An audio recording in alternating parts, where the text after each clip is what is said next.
It is day 12 of the solo house flipping series, and the heat index is back in the hundreds again, so we're going to be in the basement working on some insulation and drywall. And Django decided to stay home today with Mom to get some much needed rest and recovery.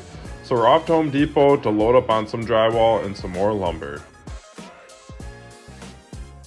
Fortunately for me, this Home Depot is only about 10 minutes away from my flip house, so this makes getting materials much easier to do.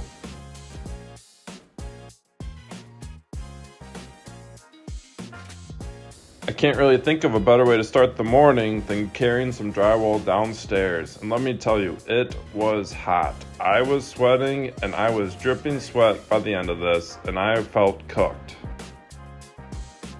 From the back door, it's a straight shot to go downstairs, which makes carrying the drywall downstairs much easier. I use one of these handy panel carriers, which makes carrying the drywall much easier, and it's well worth the money. First thing on my to-do list to do before I forget is to run the home run wire for the bathroom to the electrical panel and get in that new breaker. And I think this is going to be the last breaker I have to put in, so hopefully this is the last time I'm sticking my nose in the panel. Next up is to move the power source for the stove from here to over here, which is where it's going to be for the new kitchen layout.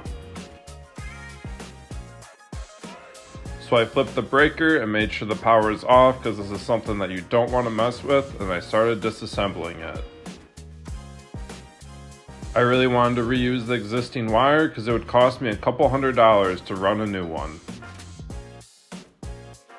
Fortunately for me, the existing wire was long enough, so I was able to get it to its new location.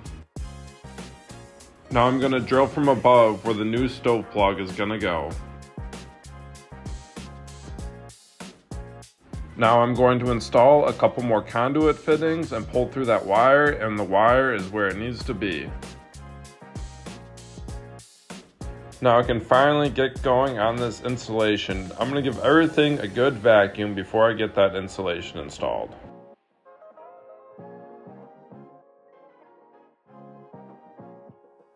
Nothing makes a hot and muggy morning better than installing some insulation.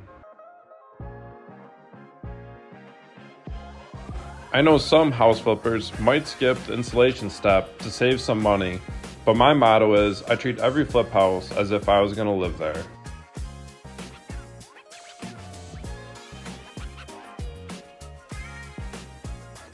I usually like to purchase the pre-cut insulation bats that fit perfectly in the wall cavity, but for some reason Home Depot didn't have them in stock, so I had to resort to buying the insulation rolls and cutting each individual piece. Now I'm moving on to the bedroom, and this place is starting to take shape. During insulation and drywall day, I'd recommend having a lot of sharp utility blades handy.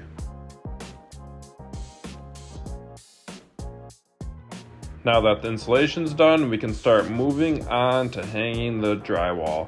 And my preference is to hang it vertically.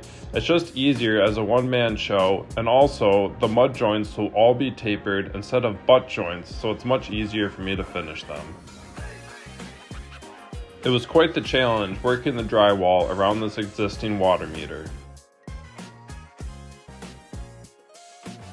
Here's an example of the D-wall drywall screwer I use. It's definitely handy and well worth the money. I also have the D-wall cutout tool, but unfortunately I did not have any bits for it, so I had to resort to the old-fashioned method.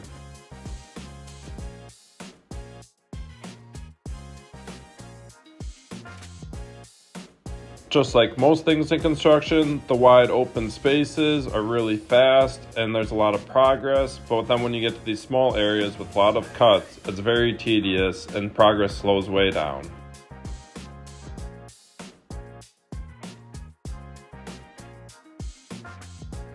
Have you ever hung drywall before or tried to tape and mud it? There's definitely a learning curve and it's not easy. Let me know how it went for you. And that is going to be a wrap for day 12. And it was another hot and sticky one, but I'm happy with what I got done. And Django was anxiously awaiting my arrival home. or he just wanted to be fed or play ball. I don't know, but I'm glad to see him.